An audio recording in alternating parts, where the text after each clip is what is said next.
I had tears in my eyes. Love it. Yes and no. Good thing she doesn't have his nose. Hey, Sweet from Tiny Wave TV, and this is my Legend of the Galactic Heroes journal entry number lucky 7. Y'all, what if this one gets lucky with the views? Like, beat every other video that I made so far. Oh my god. Honestly, I don't care. Because I think the luckiest thing has been connecting with you guys through these videos. And I know it sounds kind of phony, but like, I mean it, okay? I mean it. My gratitude is the sea of stars, but more importantly, I'm just enjoying this show. It dawned on me when I started watching episode 55 and OP3 rolled, like, no need for crying, let out your feelings. And I paused and I was like, damn, I fucking love this show.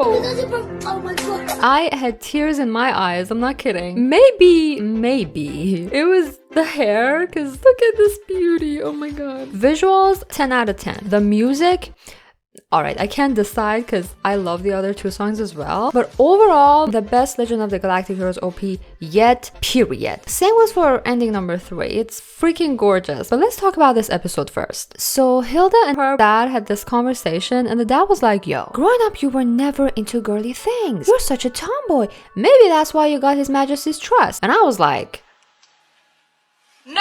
It's her brain! She's freaking smart! When she persuaded him to back Reinhardt up in episode 18, she had me right there and then. And it only took one meeting for Reinhardt to be sold on her as well. And even here, she was reasoning with him and kind of deflating this whole not like the other girls thing. Oh, no.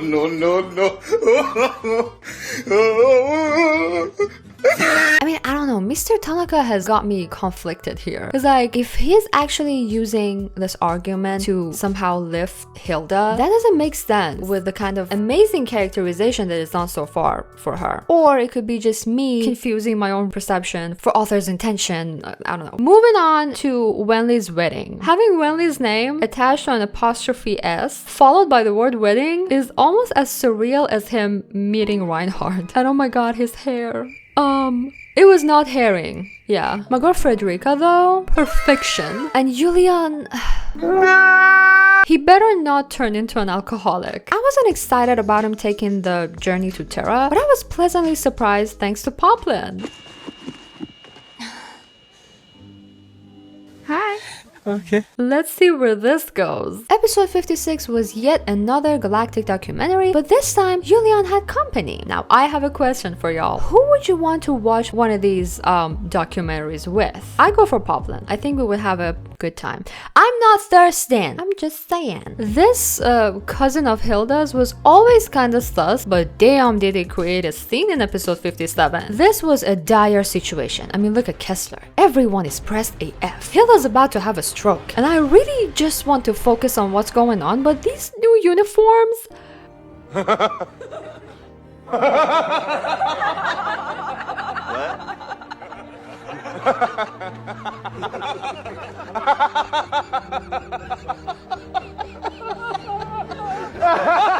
Throughout this fiasco, Reinhardt was like, I don't know, like he didn't mind being blown up as if he was anticipating it even, which is really disturbing and also really sad considering what he said later in the episode.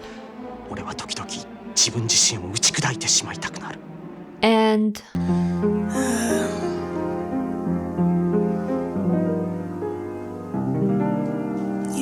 I don't like this Konef dude, but about what he said... 宗教なんてのは権力者にとっては便利なもんで、民衆を支配するのにこんな効率のいい道具はないからな。I mean, period. Episode 58 saw the return of I'll make you do what I want you to do in the expense of your happiness and peace of mind, Oberstein. Sometimes I think he's just hell-bent on making my boy miserable. Like, can you let him have someone by his side that actually cares about him, that he can trust? About the prospect of Hilda and Reinhardt actually getting married, she's too good for him. Wait, didn't I say that same thing about Frederica and Wenli too? I mean, who can deny that? It's true. Anyway, did I ever tell you guys what I think about Mrs. Mittermeyer? She's so pretty. Oh my god, y'all. So this script, right? I wrote it along with entry number 6. So that makes it a while ago. And since I received some comments, right? And somebody said, among other things, you only watch the show for the appearance of males. Something like that. Now I'm looking at the shit that I've written and I'm like, who says I'm only watching it for the appearance of males? Why are you gay? Who says I'm gay? I'm fine being straight, but if I were if I were to like go gay, it would be for, yes, Frederica. She's the whole package for me. The looks, the personality, and the voice. Girl, the voice. Hands down the best female voice in the show so far. She sounds expensive. When they call her princess, I'm like, yeah, that's how a princess should sound like. Alright, where were we?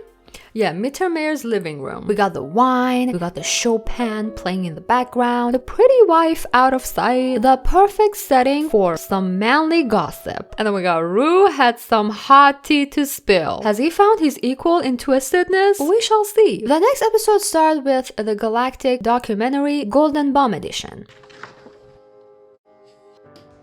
Then we had Mrs. Young and her husband living that peaceful married life. Madame Kazern's commentary on that was on point. 大体ご夫婦にはね、小市民的家庭なんて舞台は狭すぎるんですよ。まあ遠からずいるべき場所へ飛び立っていくでしょう。History repeated itself for Wendy and Frederica in episode 60. She was like, "F*** this apron, I'm out of here." そういつまでもおとなしく言いなりになっていると思ったら大間違いよ。見ていてごらんなさい。You go, girl. Meanwhile, we got Dusty and Schönkopf on a date. Yes and yes. But he looked kinda off to me. Like, I thought maybe the colors were not right. So I asked my little sister, she's a fashion design student, and she confirmed, but also said a whole lot of other things. Let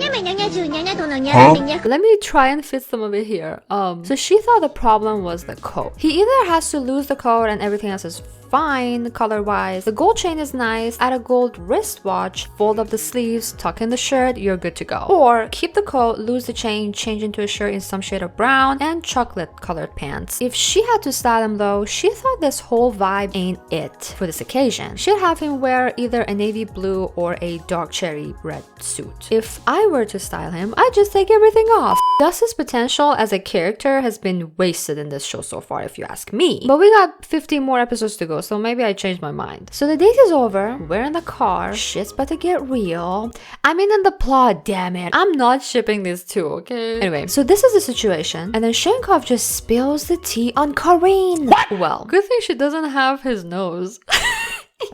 And it might be early to say this, but to think how Kazern tried so hard to make Julian his son-in-law, but Schönkopf got him without even knowing.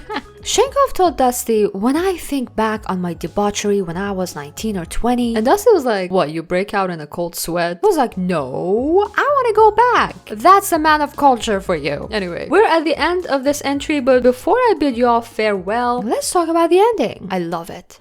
I love it. This melody line does something to my soul. I'm not gonna try and sing it, rest assured, but like, damn, it's beautiful. And the visuals, again, 10 out of 10. Now, if I were to tell you that I think the best dressed person in the ED was Wendy, y'all would be like, yeah, sure, you simp. But I had an expert check out the looks, and she said it was him. So here's what my sister said about the look. They've used this thing called emphasis with that turtleneck matching his hair and styling it with that warm gray coat and the cream colored pants. She also thinks Dusty was done dirty. I mean, yeah, look at this. If y'all wanted to analyze the other looks from the ED, do let me know in the comments, and see y'all in the next one.